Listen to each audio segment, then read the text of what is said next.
Since the internet seems to be talking about estranged parents, I am estranged from my father. If I want to know how he's doing or what's new with him, I Google his name to see if there's any new charges. However, every now and then, someone will DM me or call me or leave me a message on his behalf. Always a new person. And this happened 2 days ago. Do you have a father named? If you do, you should call him. And I said, why this time, Mark? Well, I am his friend and he has some important information and the man is frustrated that he can't get a hold of you or your sister to discuss his important matters. I'm here to inform you his important matters are never important. He has our numbers, but I do not want to talk to him. He can try my sister and leave her a voicemail with what's important. I'm guessing it's actually nothing important. Or he could discuss his important matters with his wife that's the same age as me. Or one of the many women he has beat over the years if they'll still take his call. He has his aunt too if she's still willing to answer, but I'm guessing if you're his friend, you know what he's like with women and don't care. I, however, being a woman, do care and don't feel like listening to him recount all the ways he's abused women as some funny story to tell over dinner. And I'm guessing he asked you because all those other friends he's had over the years no longer are his friends anymore and they won't message me anymore knowing exactly what I think. And I asked you why this time because you'd be surprised, but probably not, how many people have reached out to me over the years for money he owes them.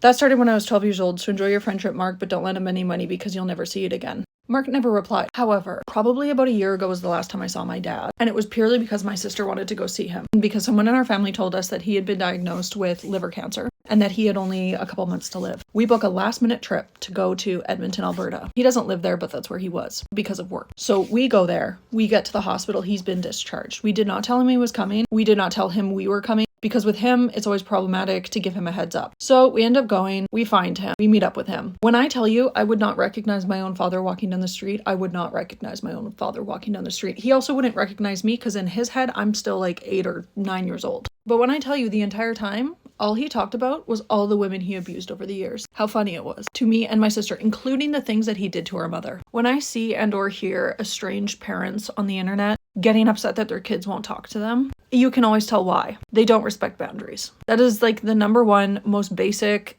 common understanding I get from watching estranged parents on the internet getting upset about their kids not hearing from them. Ultimately, they do not handle boundaries well. And that's what led to the estrangement because, you know, kids will try and try and try. Even though the parents should be the one trying, kids will try. And when you finally put up a boundary of no longer speaking to them, they will even go so far as to disregard that boundary to make content about it, to try and guilt their children to talk to them. And the thing is that Mark guy is probably not actually friends with my dad. He is a drinking buddy, or at one point was a drinking buddy. And also my dad actually didn't have cancer. His liver was failing because he's an alcoholic. And they told him he needed to quit drinking. I don't know if he's still not drinking, but his important matters always have to do with his will.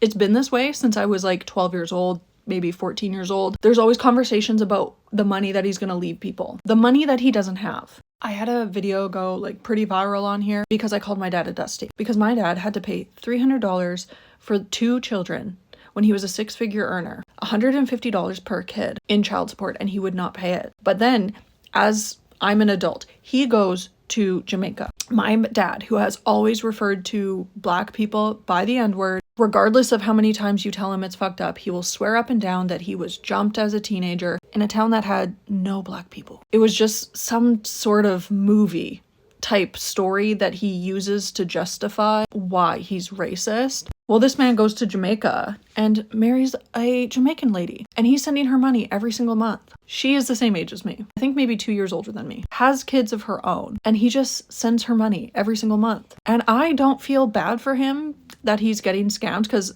it went viral and it landed on like Jamaican TikTok. And so many people from Jamaica were like, he's getting scammed, like you need to be concerned. I don't care. That money is better in her pocket supporting her children. At least someone's kids along the way is getting supported by that man. But I also just find it very odd when even when I was in my young 20s, when I would tell people like I don't really have a relationship with my dad and he calls me all of the time and leaves voicemails. Even though his number is blocked, you can't block them from leaving you voicemail. I had so many people telling me that I just needed to forgive him. I just needed to get over it. This is the same man who tried to strangle my mother while she was driving down a road because she told him to wait to open a beer in the vehicle.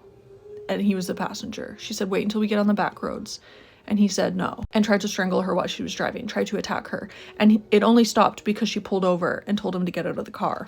And that man has been hospitalized multiple partners since then. And to this day, the women in my family on the French side of the family will still try to defend that man. I told my aunt one time, who's no longer with us, I told her, his sister, I was like, I think he's like a sociopath or a narcissist. Oh my God, why could you say that? How would you say that? He's not like that. Well, tell you what, when I stopped answering his phone calls, when my sister stopped answering his phone calls, he started calling her drunk at 2 o'clock, 3 o'clock in the morning. And then all of a sudden, oh, he might be. And this has happened so frequently with men who are abusive emotionally and physically. There has to be a punching bag. And when you're no longer willing to be the punching bag in your family, someone else has to take up that mantle, or everyone has to cut that person off. The majority of the time when it comes to estrangement, the reason the rest of the family is upset with that estrangement is because they now have to put up with that person. They now have to tolerate that person. And they don't actually. They could also draw boundaries, but they know if they do, it will cause problems, and they expected you to be the punching bag. The family will be completely okay with witnessing what that person is doing to their children.